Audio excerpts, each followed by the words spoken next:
Welcome to the Windows Club.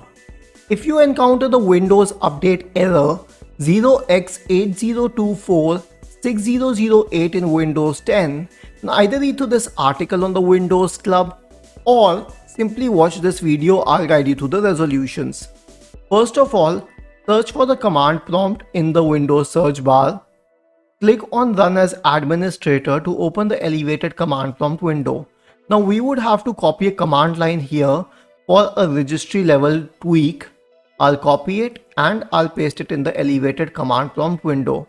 Now as soon as I get this message, the operation completed successfully, I know that the job is done. The next solution would be to run an SFC scan. So let's go to the elevated command prompt window once again and type the command sfc /scan now and hit enter. This will invoke the SFC scan. The third solution would be to run the Windows Update Troubleshooter. Click on the start button, select settings, scroll down to update and security, go to the troubleshoot tab, click on additional troubleshooters. Select the Windows Update Troubleshooter and click on Run the Troubleshooter to run the Windows Update Troubleshooter.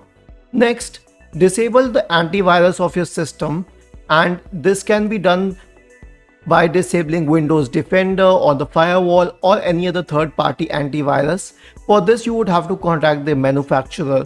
Lastly, if everything else fails, you can consider resetting Windows Update components. For this, you would have to read through a separate article and video.